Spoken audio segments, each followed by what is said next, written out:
Do you like what we do here? I would assume so if you're listening to this. We have had a good year for growth this year. We've had substantial growth on all the podcast feeds with new subscribers. We have the new YouTube channel with a bunch of new subscribers there too. But we want to carry this over into 2026 so we can continue to provide high quality entertainment, high quality news, high quality reviews, and all that kind of stuff. So what we're asking for going into next year is, if you have the ability, we're not asking for a lot, you can donate. Go to ko-fi.com/MWP News and make a donation. Everything you do goes towards making sure we can do things. That way I can take days off work to go and cover things early, or, things of that nature. Go to events and talk about them early, see advanced screenings. All that stuff goes into that budget. On top of that, if you can't afford that, and I realize right now things are tough and things are rough out there. If you can't afford that, the easiest thing you can do is subscribe and rate. No matter what you use to get this podcast, you can subscribe. Just hit the follow button, hit subscribe, whatever the button is on your thing, and then rate us. Give us 5 stars. That'll help more people find us, and the more people find us, the more we can, the more we'll be able to do, and we'll be able to get more happening. You can also go to mwpnews.com and sign up for our newsletter. There we will have articles and stuff like that about what we cover on this show. And we will also be doing more gaming content on the YouTube channel. If we can get, with more subscribers on there, we can do more. And that's youtube.com/@MWPnews. And again, thank you for a great year for us. Next year will be better. One of the big issues that I had this year that preempted me from doing a lot of what I wanted to has been resolved with the issue with my car, and that issue has been resolved. So going into this next year, we should be a lot more smooth sailing, but we do need your help to get more people listening and get what we're doing here out there. So just subscribe, tell your friends, and if you have the ability to, and you have the money, and you want to, and you think we're doing a good job, and we've earned that, go to ko-fi.com/MWP News and throw us whatever you think we deserve. And thank you, and enjoy this episode.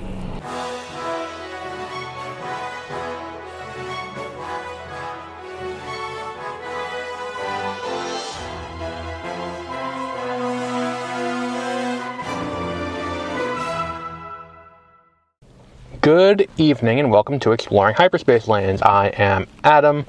If I sound weird, because I'm still getting used to this new thing in my mouth, I got a temporary replacement tooth to replace one of the two that broke, and I'm getting used to talking with it. So I apologize in advance if I sound weird. Been a busy day. We're going to talk about Maul Shadow Lord, the 5th and 6th episodes, and also I think if we have time, we're going to talk about the new trailer for The Mandalorian and Grogu, and in fact tickets are on sale, which you can buy tickets now. These 2 episodes have really changed the game for Maul and for the Master and the Jedi, whose names I'm forgetting again, and Wagner Moura and his son. The Empire is here, and the Empire is now, heading up the operation on Janix to capture Maul, because it's a huge problem, that Maul is out there as this threat, and now, the Empire has to intercede to catch him. I think it's interesting that they only dispatch one of the Inquisitors to try and catch him. I feel like that's a little bit of an underserve of what needs to be done, because you don't know what he has, who he's working with, or anything like that. So it's just kind of something that needs to be, that it feels a little bit weird.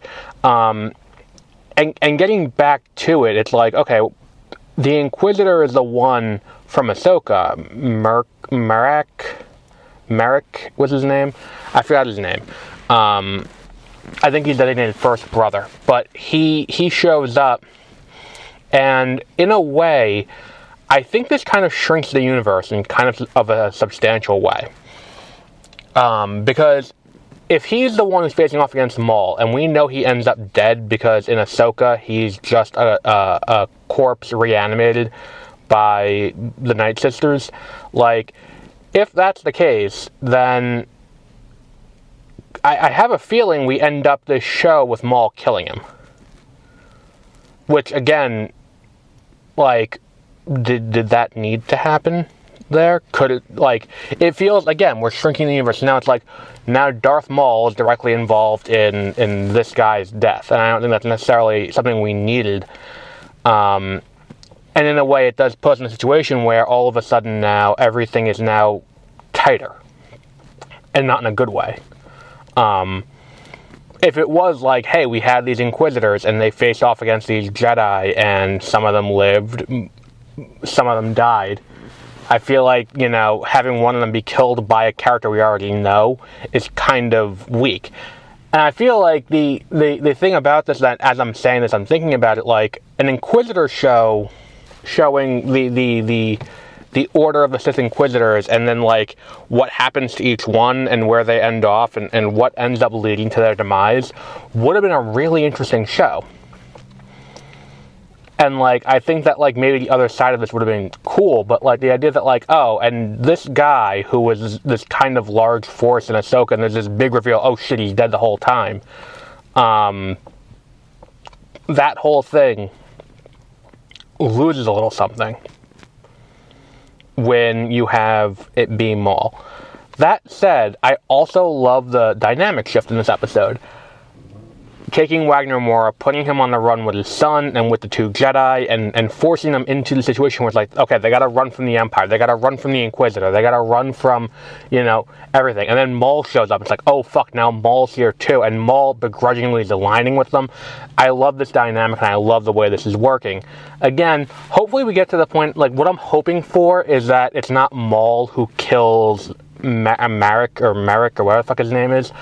I'm hoping that it ends up being, I think her name, not Riley. Riley is Wagner Moura's son. She has a very generic Earth name too. I forgot what it is. But I kind of hope she's the one who does it, and that's her turning point to align with Maul. And I would assume that's going to come at the end of this season.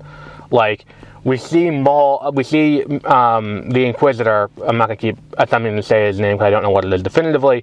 We see him talking to an unnamed master, almost certainly Vader. So I think that's kind of setting up that Vader's going to come, Maul's going to face off against Vader, and then we're going to have her face off against him. She's going to defeat him. That's going to be the end of her training, the moment in Phantom Menace where Obi-Wan defeats Maul, and that's when he becomes the Jedi Knight. Her defeating him is when she becomes the Jedi Knight, but under the Dark Master Maul. And that's going to be like the symmetry to that. The poetry, it rhymes. But that would be a really that's I think the best way to handle this, considering where we are now with this story. But I really like these two episodes. I love the visual. I love the way they use Janix. I love everything about this. Hopefully we can, stick the landing of this season and go into the next season strong. But let's talk about the new trailer for The Mandalorian and Grogu, because that's out now too. The new trailer is good. I think the second trailer was the strongest, and this is definitely the second best trailer we had. I feel like they're not doing enough of a marketing push for this, and I feel like that's kind of a problem when, this movie I don't think cost as much as your general saga movie. Let me look it up. How much did The Mandalorian and Grogu cost to produce? Let's see.